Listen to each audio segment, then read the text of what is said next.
Hare Krishna. Continuing our discussion and dissertation of Srimad Bhagavatam Canto 2, Chapter 9, answers by citing the Lord's version. Maharaj Parikshit has inquired from Sukadeva Goswami on many different subjects, and Sukadeva Goswami will now begin to answer those questions, and we are in text number 6. But first let me offer my obeisances unto Lord Sri Krishna, the son of Vasudeva, who is the supreme all-pervading personality of Godhead. I meditate upon that transcendent reality, who is the primeval cause of all causes, from whom all manifested universes arise, in whom they dwell, and by whom they are destroyed. I meditate upon that eternally effulgent Lord, who is directly and indirectly conscious of all manifestations and is yet beyond them. It is He only who first imparted Vedic knowledge unto the heart of Brahma, the first created being, and through Him this world, like a mirage, appears real even to great sages and demigods. And because of Him, the material universes, created by the three modes of nature, appear factual, although they are unreal. I meditate, therefore, upon Him, the Absolute Truth, who is eternally existent in His transcendental abode, and who is forever free of illusion. Lord Shri Krishna, Ki Jai. Completely rejecting all religious activities which are materially motivated, this Bhagavad Purana propounds the highest truth which is understandable by those devotees who are pure at heart. Highest truth is reality distinguished from illusion for the welfare of all. Such truth uproots the threefold miseries. This beautiful Bhagavatam compiled by the great sage Sri Vyasadeva is sufficient in itself for God realization as soon as one attentively and submissively hears this message of Srimad Bhagavatam. He becomes attached to the Supreme Lord, Krishna. Srimad Bhagavatam, text number 6. We'll read back a couple verses. O King, the personality of Godhead, being very much pleased with Lord Brahma because of his non-deceptive penance in Bhakti Yoga, presented his eternal and transcendental form before Brahma. And that is the objective goal for purifying the conditioned souls. Lord Brahma, the first spiritual master, supreme in the universe, could not trace out the source of his lotus seat, and while thinking of creating the material world, he could not understand the proper direction for such creative work, nor could he find out the process for such creation. Text number 6. Na chintayan drakarshane kadam vyas upashrinad javir gaditam vacho vibhu sparshashu yat sodasham eka vimansham niskinchananam nripa yad danam viduhu.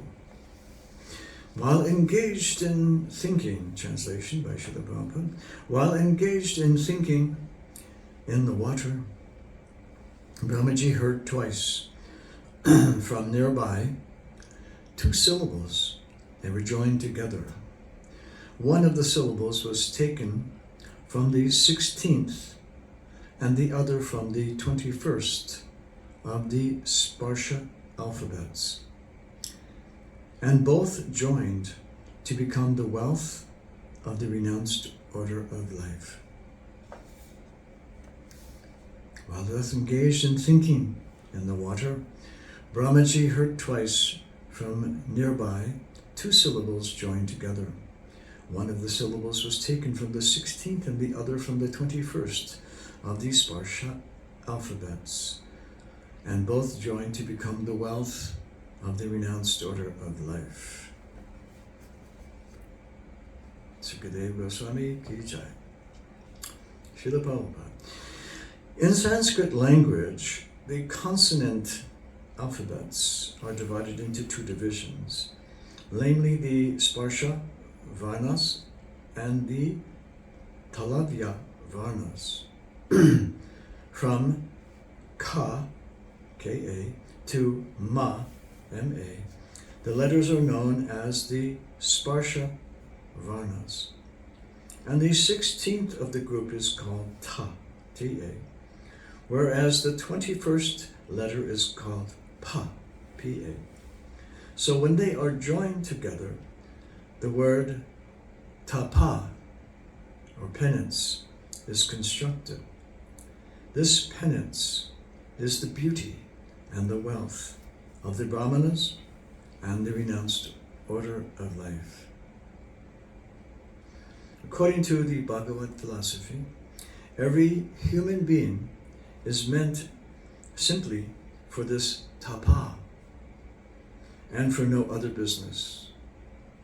Because by penance only can one realize his self and self-realization, and not sense gratification. Is the business of human life tapa. This tapa, or penance, was begun from the very beginning of creation, and it was first adopted by the Supreme Spiritual Master, Lord Brahma. By tapasya only can one get the profit of human life. By tapasya only can one get the profit of human life, and not by a polished civilization of animal life. The animal does not know anything except sense gratification, in the jurisdiction of eat, drink, be merry, and enjoy.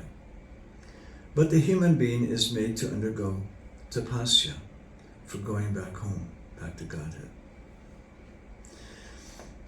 I can't comment on any of that. It's just perfect the way it is, isn't it?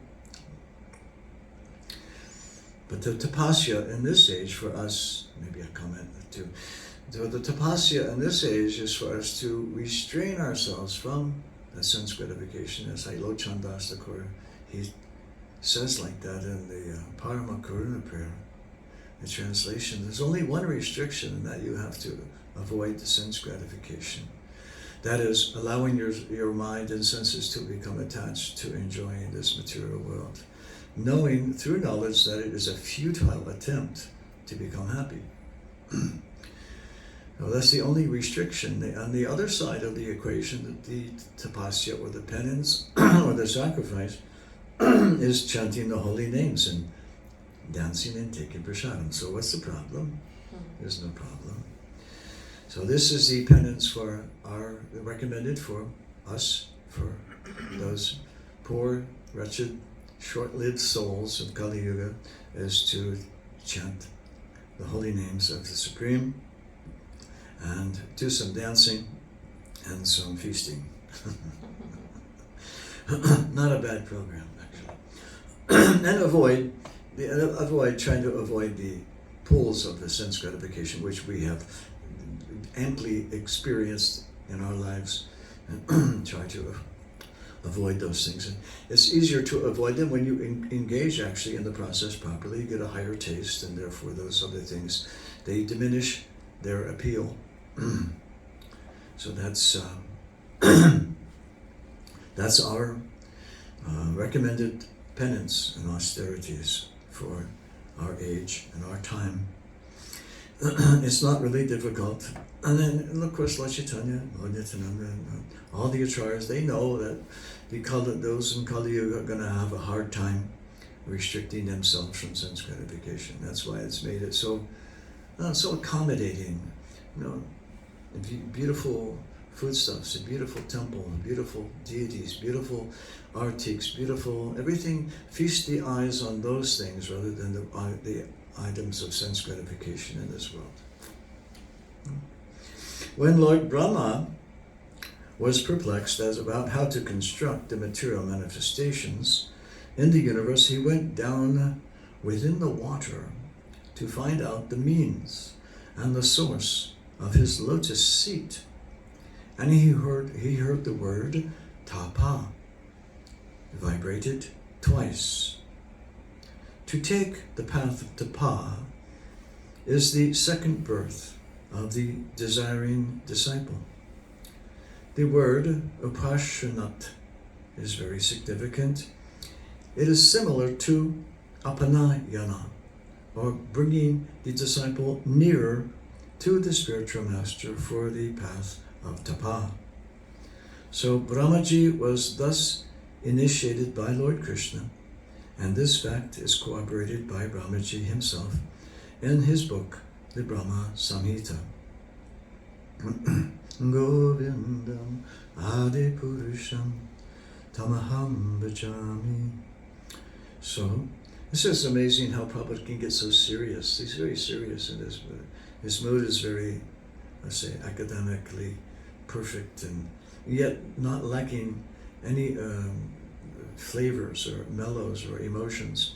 Everything is there with a lot of information. And then other times he'll speak so simply and just very easy for everyone to understand. In the Brahma Samhita, Lord Brahma has sung in every verse, Govindam Adi Purusham Tamaham Bhajami. Thus Brahma was initiated by the Krishna mantra, by Lord Krishna himself, and thus he became a Vaishnava, or a devotee of the Lord, before he was able to construct the huge universe. It is stated in the Brahma Samhita that Lord Brahma was initiated into the 18-letter Krishna mantra, which is generally accepted by all the devotees of Lord Krishna. We follow the same principle because we belong to the Brahma Sampradaya, directly in the disciplic chain from Brahma to Narada, from Narada to Vyas, from Vyas to Madhva Muni, from Madhva Muni to Madhaventrapuri, from Madhaventrapuri to Ishvarapuri, from Ishvarapuri to Lord Chaitanya, and gradually to His Divine Grace, Bhaktivedanta Saraswati, our Divine Master. How nice. Huh? One who is thus initiated